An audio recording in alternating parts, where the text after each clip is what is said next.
here to talk about some books I've read other than vampire books, other than vampire content. So if you're here primarily for vampire content, I apologize in advance. There are no vampires in today's video. But anyway, I have actually read a few other books. I've had to revise my reading goal down a couple of times this year because my writing deadlines interfered with my ability to get any reading done. So I originally wanted to read 60 books this year, which is pretty average for me. I actually usually read more than that. I usually read closer to 80. But as the year went on, I'll be lucky if I get 44 is my current goal. I think I need like 3 or 4 more books to reach that goal, and I think I can do it in December. Of course, I think at least one of those will probably be a manga, which is much shorter and faster and easier to read. I do have one manga on today's video list of things I have recently read, and we'll get to that in just a moment. So the first book I recently finished was The Lindbergh Nanny by Mariah Fredericks. This is historical fiction based on the Lindbergh baby kidnapping. It was a NetGalley book for me, but the book is now out, I believe, just recently, sometime this month. So you can get it now. It was really good. It is literary fiction with the through line of kind of dread, as you know what's going to happen if you know the history at all. This woman gets hired to be the nanny. There's a lot of weirdness in the family. We all know that Charles Lindbergh was a little bit strange and kind of awful, actually. And yeah, so it was really good. I gave it, I want to say I'd give it like a 4.25, 4.3. It's really well written. It's a good book, but I found that when I put it down, I was not super excited to go pick it up again. Like, I didn't feel compelled to keep reading. I could set it down for long periods of time and not miss it or wonder about it. And so to me, that's kind of where this book fell down a little bit. Overall, though, it's a really good read. It's a solid read, especially if you like that kind of thing. I like historical fiction. I didn't really know a lot about the Lindberghs. I was vaguely aware of the kidnapping story, obviously, but this seemed very well researched. And for historical fiction, it, like I said, it did have that dread. It just didn't have enough to keep me like burning through it as fast as I would some other books like that, I think. But overall, yeah, 4.2, 4.3 from me. A very different kind of read was a book called Chilly Dogs Always Bark at Night by Louis Grizzard. Okay, so this was recommended to me because I enjoy humor, humorous essays, the Dave Barry-esque kind of writing. And I hadn't really found anything like Dave Barry in a long time, and I hadn't really looked for anything like that either. So my husband grew up in Atlanta, or outside of it, and he recommended Louis Grizzard, who was a Dave Barry-esque writer for the Atlanta Constitution, I think. He has since passed away, but in any case, this one collection of his humorous essays was published in like 1989, so it's pretty dated, and it's also very Southern fried. I don't know if I would have felt differently about it reading it in the past. I mean, I grew up in Texas, so the southern part I definitely understood. This definitely felt more like something my parents would find amusing than I would, or than I did. I ended up giving it like a 2.2. It just, I don't know. It didn't hit for me. And I don't know if it's like age or that I've grown as a person. I don't know if maybe other collections by him are better. If you want humor in that vein, I would definitely recommend Jack Douglas, which again is older, but What Do You Hear from Walden Pond is one of my favorite little humorous books about in that book, Jack Douglas recounts humorously being hired to write a Hollywood script, and I don't know, for humor I'd go back to Dave Barry, I'd read some Jack Douglas. I don't know if I'd try more Lewis Grizzard. I'd give him another shot, but I wouldn't go seeking him out, maybe. It wasn't for me. The final thing that I have actually finished reading recently was the latest Cardcaptor Sakura clear card. What are we on? 12? 13? 12. I have a fondness for Clamp. Obviously, you can see Sakura over here.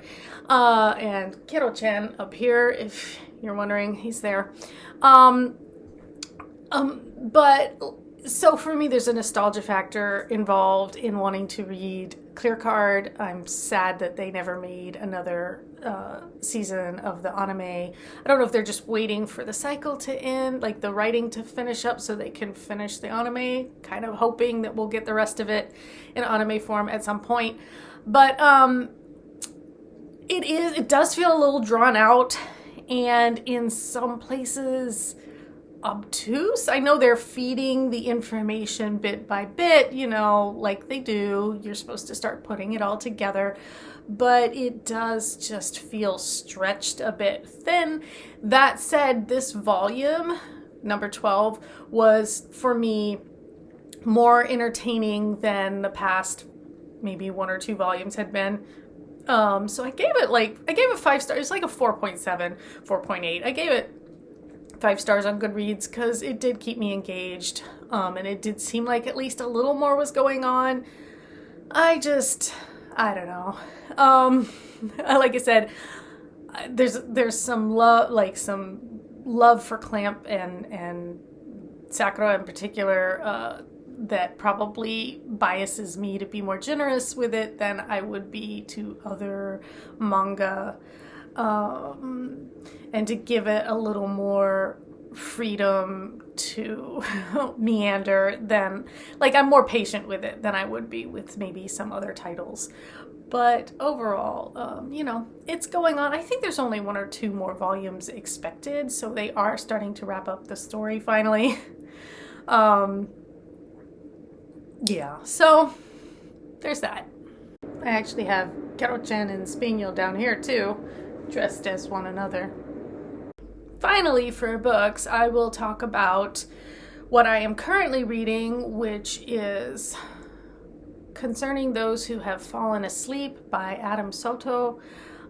This is a collection of stories of varying lengths. Some are only a couple pages, some are quite long. I'm only about halfway through it. It's listed as horror, but if somebody were to ask me, what is this? Horror wouldn't be the first thing that came to mind. It's definitely upmarket, literary in tone. It feels very experimental.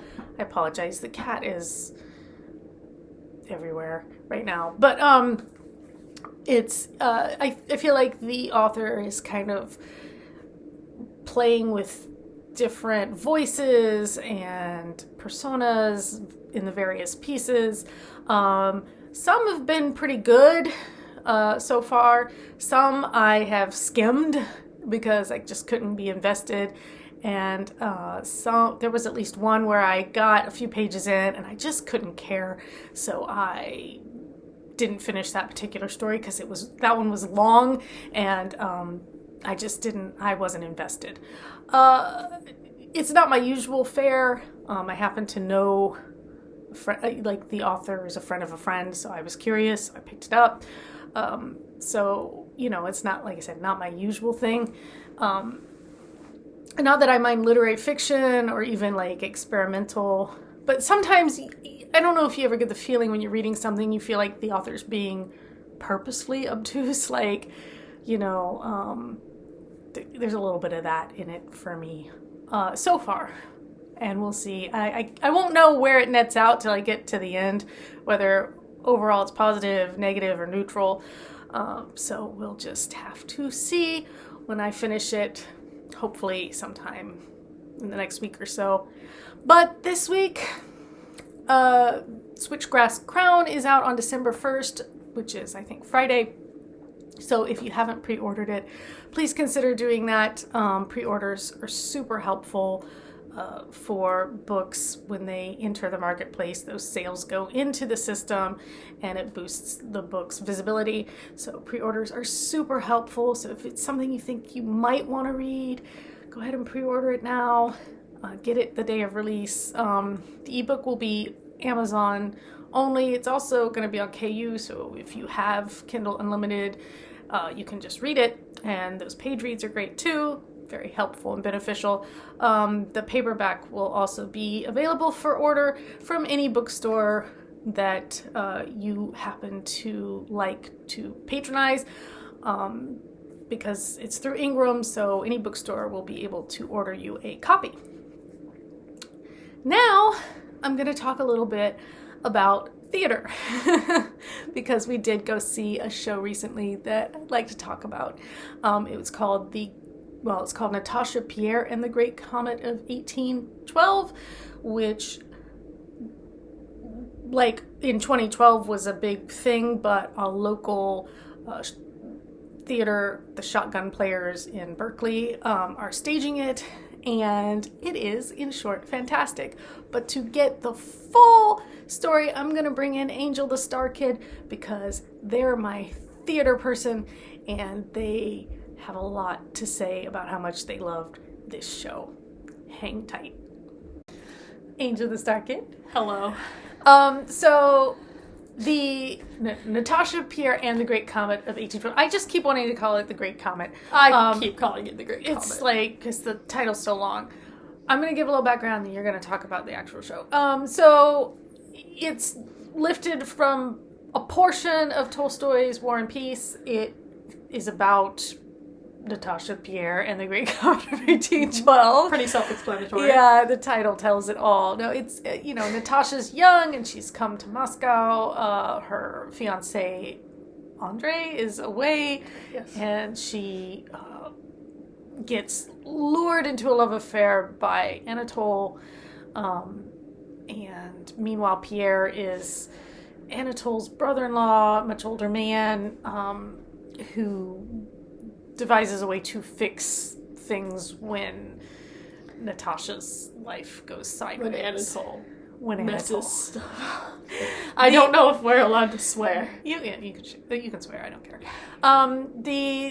The staging is really nice. We sat right next to the stage and were able to interact it's with performed on a very specific type of stage. So yeah, there's audience a members. thrust, but then there's a circle, and you're sitting alongside. And like I said, we were able to interact with, because of where we were seated, we were able to interact. They were singing to us. They were singing to us. Specifically to us. One of them took my hand and kissed my hand. Anatole sung to me. Sang to me. Sang to you. Words aren't happening, okay? It's early. In any case, it was a fantastic production. The production is really well done. We had never been to this theater, the Ashbury. Is that what it's called? Ashbury? I believe so. I just know it as Shotgun Players. The Shotgun Players in Berkeley, and they were very good. They're a hugely talented group of people, and we'll definitely, I think, be going back to see more shows there. They're doing Hedwig. Yeah, they're going to do Hedwig. Anyway, is there anything you want to say specifically about this show? Because I know for you, musical theater. I rarely love musicals as much as I absolutely adored The Great Comet. For such a small, intimate venue, I don't know what I expected. I mean, I did community theater in the Austin area, and it's not exactly community theater. Yeah, this is kind of a step. This is definitely professional, I'd say. Yeah. But when I see a small theater like that, my mind, from my experience, it goes, "Oh, this is an amateur production. This is a community theater." But it is not. This is it was so cool. I was unfamiliar with the Shotgun Players before this, but clearly they are well known. They have their own Wikipedia page and everything. They do their raffles and stuff. I wanted that poster so bad. They're an incredible group. Yeah, the actors, their talent was remarkable. They had really nice voices, for one thing. incredible voices. And, you know, I mean, like I said, this is clearly not even like community theater level. This is like professional level. Like these people could hold their own in any major stage setting, in my opinion. Not that I'm like some kind of expert, but I have done theater, and like I was impressed. I liked our cast better than the original Broadway recording. That's what your dad said. He said he listened to the original Broadway recording and that this group was better. And nothing against the OBC, obviously, love them, but I think also just being able to be interacted with by the actors, I think that made me love the show just that much more. I do wonder if I would have felt the same sitting like up in the seats as I did being so close. I mean, the downside is that you're kind of looking up all night, right? Like you're kind of craning, you're not seeing everything, and you're having to look right and left because you're watching things as they happen, like down and up and around.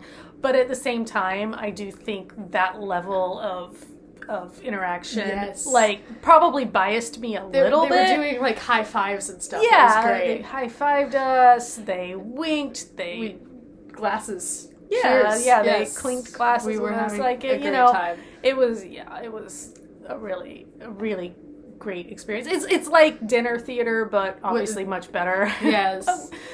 Without the food, but without the food, they did pass out a little bit of food. I was gonna say there was food, and I don't know if you can or can't bring it into the house. You can bring your drinks in. Yeah, I didn't notice whether anybody brought their food into the house, but yeah. I guess the last thing it's such a tiny, unassuming little location.